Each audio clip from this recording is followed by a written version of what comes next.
Salut ma team d'été, j'espère que vous allez bien, c'est Dylan Technologies. Aujourd'hui les amis, on se retrouve dans une nouvelle vidéo très importante. Ça y est, déjà, apparemment, il y aurait déjà des nouveaux MacBook Apple Silicon avec un tout nouveau design pour le deuxième semestre de 2021. Mais de quoi on parle là exactement? Eh bien, on parlerait donc d'une nouvelle génération de Mac, effectivement, avec un renouveau pour le design. Bien sûr, je vous explique tout en vidéo, donc on reste bien jusqu'à la fin. Et puis, c'est parti, let's go!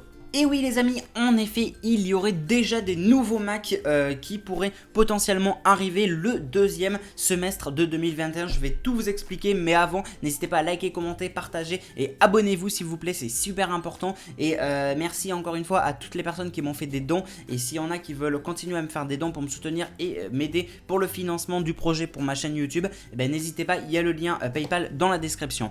Alors bref, maintenant on va pas s'éloigner. Effectivement, il y a du nouveau, donc selon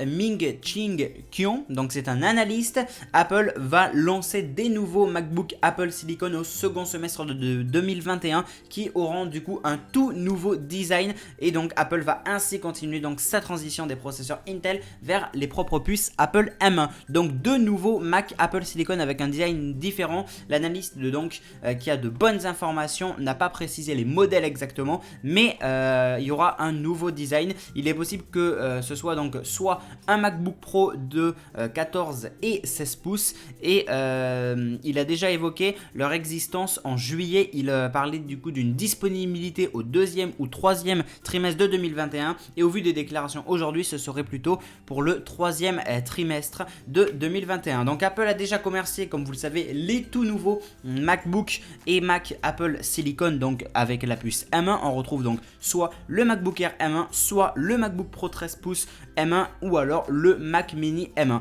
Le reste de la gamme donc a encore donc des processeurs Intel, vous le savez, mais justement Apple avait bien dit qu'il se mettrait 2 ans pour faire une transition complète. Donc cela regroupe les MacBook Pro 16 pouces, iMac, les iMac Pro, les Mac Pro, et sans doute qu'Apple donc attend d'avoir des performances plus importantes avec ses puces pour les inclure donc dans ces modèles de Mac. Ça me paraît logique hein, d'un côté. Mais il n'y a pas que ça les amis, il y a aussi une autre actualité assez importante et assez croustillante également, c'est les iPads et les AirPods aussi. Donc outre les Mac, eh bien l'analyste parle aussi d'iPad. L'analyste reporte donc que la demande pour l'iPad Air 4 est meilleure que prévu, et donc il ajoute que l'iPad devrait continuer à attirer du monde avec l'arrivée donc des écrans mini LED et du support donc de la 5G, ce qui est logique également. Ils vont faire vite une transition, je le pense. Il dit également qu'il y aurait un nouvel iPad entrée de gamme qui devrait arriver au second semestre de 2021. Cet iPad sera probablement l'iPad de 9e génération. Ça me paraît très vite parce que les nouveaux iPads sont sortis il y a quelques mois seulement, et il y aurait déjà 2 nouveaux iPads qui arriveraient également, et en plus des Mac, ça paraît beaucoup de produits, mais c'est tout à fait possible, et d'un côté c'est logique, surtout avec l'arrivée de la 5G, etc. Il faut vite faire cette transition, notamment pour les puces M1. Je pense pas qu'ils vont attendre trop longtemps, parce que ce serait peut-être une perte, parce que si on analyse bien maintenant aujourd'hui, qu'est-ce qui vaut vraiment le coup? Est-ce que c'est mieux d'acheter le MacBook Air par exemple début 2020, donc avec Intel, ou le MacBook Air fin 2020 avec la puce M1? Je pense que le choix est très vite fait. Pareil pour les Mac, pareil donc pour les MacBook Pro, et pareil pour les Mac Mini. Donc ça sera encore pareil pour tout le reste de la gamme. Même si effectivement le reste de la gamme, comme par exemple un Mac Pro, effectivement c'est extrêmement puissant. Mais bon, c'est quand même voilà. Donc voilà.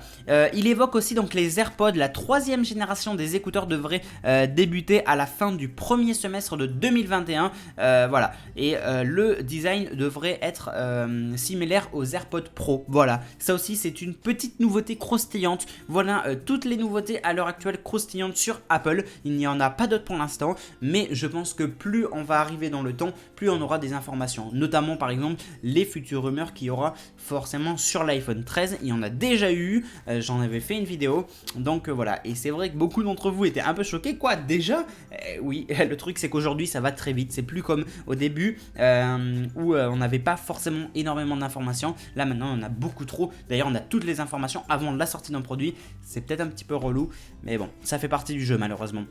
Donc voilà, bref, c'est la fin de cette vidéo. En tout cas, j'espère qu'elle vous aura plu. N'hésitez pas à liker, commenter, partager. N'hésitez pas à vous abonner, c'est très important. À activer la cloche pour recevoir toutes les notifications et me suivre sur les réseaux sociaux. Tout est en description. Ceux qui veulent me faire un don PayPal ou quoi que ce soit, vous avez tout dans la description également. Merci à tous, c'était Dylan Technologies. Salut tout le monde, ciao.